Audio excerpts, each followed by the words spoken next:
hari dengan penuh semangat dan jadikan hidup ini lebih bernilai. Perkenalkan, nama saya Anissa Solehati SPC, konselor di Indonesia Sehat Mental dan Potensi Cerdas Indonesia. Pembahasan saat ini mengenai otak, perilaku, dan kognisi. Otak dibagi menjadi 3 bagian, yaitu otak depan, forebrain, otak tengah, midbrain, dan otak belakang, hindbrain. Otak depan, forebrain, berfungsi sebagai 1. Pusat kebutuhan tubuh seperti kebutuhan akan makan, air, tidur, suhu yang terkendali, keseimbangan cairan, dan sistem perlindungan. Yang kedua, memproses data seperti menganalisis, mengintegrasikan informasi dengan pengalaman masa lalu, membuat keputusan, berbicara, berpikir, mengingat, dan belajar. Yang ketiga, sebagian besar fungsi otak depan sebagai pusat sensorik dan motorik. Selanjutnya, otak tengah.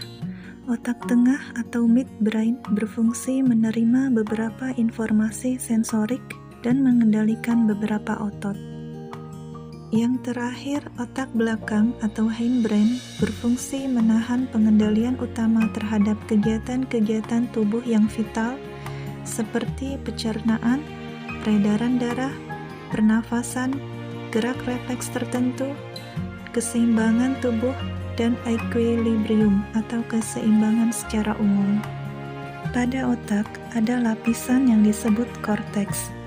Korteks menutupi sebagian besar otak depan dan otak belakang. Korteks memberikan kemampuan luar biasa untuk memproses informasi.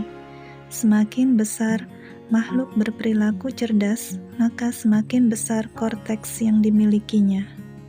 Korteks pada manusia merupakan suatu struktur yang kokoh yang kurang lebih 1/4 bagiannya berisi neuron otak dengan 1/10 inci tebalnya.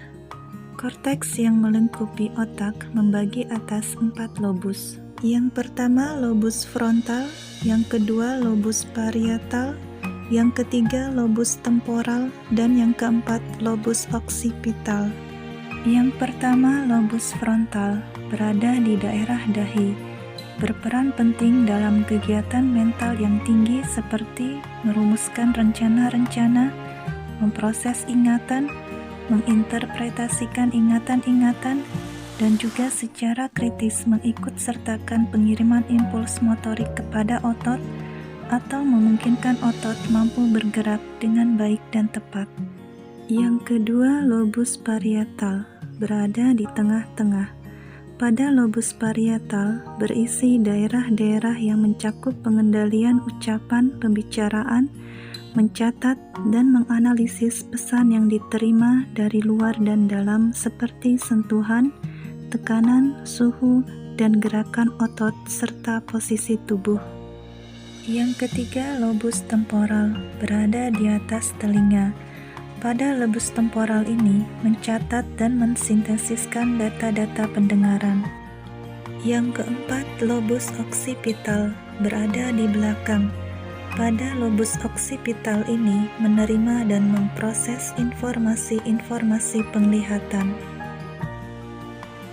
Sistem limbik merupakan sekumpulan kelompok neuron yang saling berhubungan di dalam otak depan, termasuk amigdala, hipokampus, septum, dan singurat gyrus, serta sebagian dari hipotalamus dan talamus. Sistem limbik termasuk daerah otak depan yang paling dulu berkembang. Sistem limbik pada manusia menyangkut ekspresi motivasi dan emosi, juga memegang peranan di dalam rasa lapar, haus, tidur, kondisi terjaga, suhu tubuh, seks, agresi, ketakutan, dan kepatuhan. Talamus berperan sebagai stasiun pemancar pusat pada sistem sensorik, yakni memantulkan informasinya ke daerah yang telah ditentukan di dalam korteks. Talamus juga memegang peranan di dalam kesiagaan, tidur, dan kondisi terjaga. Hipotalamus merupakan pusat sistem limbik yang penting, berperan dalam mengatur lingkungan dalam tubuh, seperti ketika kekurangan makanan bergizi, kekurangan cairan, atau suhu tubuh menurun dengan cepat. Pada tahap perilaku, hipotalamus akan membuat kita merasa haus, lapar, dingin, dan mendorong kita agar bergerak memenuhi tuntutan kebutuhan tersebut. Pada tahap fisiologis, hipotalamus akan mengaktifkan sistem saraf otonom dan sistem endokrin. Sistem endokrin merupakan sekumpulan kelenjar yang menghasilkan hormon. Hormon ini memainkan peran sangat penting dalam mengatur metabolisme, pertumbuhan, perkembangan kelamin, emosionalitas, vitalitas seseorang, dan motivasi. Jika terjadi kedaruratan secara fisiologis pada hipotalamus, maka hipotalamus akan menekan tombol divisi simpatetik pada sistem saraf otonom dan sistem endokrin, sehingga sumber-sumber energi di dalam tubuh dapat disebar lagi. Hipotalamus juga memenuhi kebutuhan tubuh dalam hal menyimpan sumber energi jika sedang tidak dibutuhkan. Hipotalamus berperan dalam pertahanan hidup. Septum, hipokampus, dan amigdala berfungsi untuk mempengaruhi emosi dan motivasi secara tidak langsung melalui interaksinya dengan hipotalamus. Fungsi lain dari hipokampus yaitu menjalankan fungsi-fungsi penting dalam mengingat dan mengorganisir informasi. Sedangkan amigdala berkaitan dengan perilaku sosial.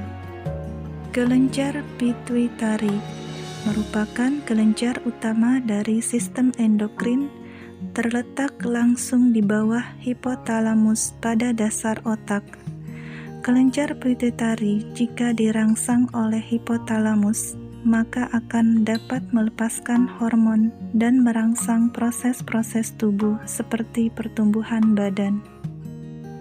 Cerebellum terletak di dalam otak belakang, menerima informasi dari seluruh tubuh dan ratusan ribu reseptor sensorik di mata, telinga, kulit, otot, dan sendi. Cerebellum berfungsi mengatur keseimbangan tubuh, gerak tubuh, dan posisi tubuh. Cerebellum bertanggung jawab terhadap pengaturan koordinasi motorik, gaya, dan keseimbangan tubuh. Formasi retikularis berperan besar dalam mengaktifkan dan membuat korteks waspada. Pembuluh dari formasi retikularis yang menuju ke atas memainkan peranan penting dalam mengaktifkan korteks, juga berfungsi sebagai pengatur pola tidur dan jaga kita.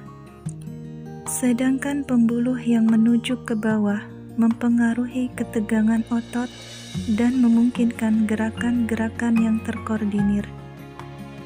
Jika formasi retikularis ini cedera sebagian saja, maka akan menimbulkan koma sesaat dan kekurangan fokus perhatian. Sekian, semoga bermanfaat.